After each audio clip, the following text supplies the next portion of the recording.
வாங்க நம்மளுக்கு வந்து பன்னீர் ரோஸ் வந்து கொத்து கொத்தாக பூக்கணும் இல்லைங்களா. அதுக்கு வந்து நம்ம நார்மலாக வந்து ஒரு செடியை வச்சுட்டு அப்படியே தண்ணி மட்டும் ஊற்றினா போதாதுங்க. நம்ம அதுக்கு வந்து ஃபஸ்ட்டு வந்து இவ்வளோ பெரிய சைஸ் பூ வருதுன்னா அதுக்கு வந்து நம்ம காரத்தன்மையை ஃபஸ்ட்டு செடிக்கு பூச்சி மருந்துக்கு தெளிக்கணுங்க. பூச்சி மருந்து மாதிரி, ஆனால் மருந்து இல்லாத இயற்கை முறையில் நம்ம வீட்டில் இருக்கிறதே செய்யலாம்.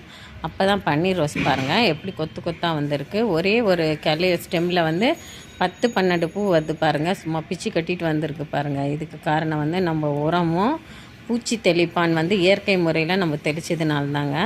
அந்த மாதிரி தெளித்தா தான் நம்மளுக்கு இந்த மாதிரி பூ கிடைக்கும். நீங்கள் நார்மலாக வந்து சாதாரணமாக போட்டுட்டு இருந்தால் நல்ல பூ வந்து இலையில கருப்பு கருப்பாக வந்து அந்த பூச்சி பிடிச்சிடுங்க செடியில். இல்லைனா புழு மாதிரி வந்து நல்லா மொட்டு வந்து நல்லா சாப்பிட்டுட்டு அப்படியே காஞ்சி போன மாதிரி ஆகிடும். அது மொட்டு இந்த மாதிரி சைஸ்க்கு வரவே வராது. நம்மளுக்கு மேலெல்லாம் அப்படியே கருப்புத்தன்மை வந்துடுங்க. அதனால் வந்து கண்டிப்பாக நம்ம உரமும் இயற்கை முறையில் வந்து பூச்சி தெளிப்பான் கண்டிப்பாக தெளித்து விட்டாதாங்க. மழை சீசனாக இருந்தால் வந்து நம்மளுக்கு வந்து பூச்சி தெளிப்பான் கண்டிப்பாக தேவைப்படும்.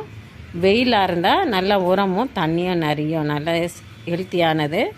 நம்ம டிஃபனுக்கு அரிசி வாஷ் பண்ணுறோம்ல அந்த தண்ணி அதை வந்து போட்டோன்னா தான் நம்மளுக்கு தளிர் பாருங்கள் எப்படி பிச்சு கட்டிட்டு வந்திருக்கு.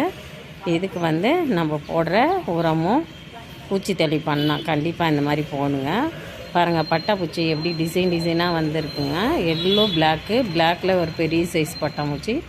இதை நான் கவர் பண்ணலான்னு பார்க்குறேன், அது மிஸ் ஆகிட்டு ஓடிட்டே இருக்குது பாருங்கள். நல்ல ஃப்ளவர்ஸ் மேலே வந்து பாருங்கள் எல்லோவில் வந்து நல்ல டார்க் எல்லோவில் பிளாக் ஷேடு பாருங்கள். அந்த பட்டாம்பூச்சி அவ்வளோ அழகாக இருக்குது. டெய்லியும் நல்ல 4-5 பட்டாம்பூச்சி தேனி எல்லாம் எக்கச்சக்கமாக வந்துட்டுருக்குங்க. நல்ல பூக்கள் வர ஆரம்பிச்சிட்டுது. இவங்களுக்கு கொண்டாட்டமாகிடுச்சு பாருங்கள். நிறைய பட்டாம்பூச்சி வருது பாருங்கள். பன்னீர் ரோஸ் தாங்க எக்கச்சக்கமாக பிச்சு கட்டிட்டு வந்துட்டுருக்கு. இந்த மாதிரி நீங்கள் உரம் போடுங்க. பூவும் நல்ல கலராக அழகாக ஹெல்த்தியாக வந்து செடிங்க நல்ல ஒரு செடியில் ஒரு கிளையிலையும் ஒரு 10 கண்டிப்பாக 10-12 பூ இருக்குங்க. கலரும் நல்லா டார்க்காக நம்மளுக்கு கிடைக்குது. இந்த மாதிரி நீங்கள் யூஸ் பண்ணிகிட்டே இருங்க. பாருங்கள் ஆரஞ்சு பாருங்கள் எவ்வளோ டார்க்காக வந்துருக்குது. ஏற்கனவே கொஞ்சம் லைட்டாக இருந்தது, இப்போ நல்லா அந்த பனி சீசனுக்கு அதுக்கும் நல்லா டார்க் கலராக வர ஆரம்பிச்சிருக்கு.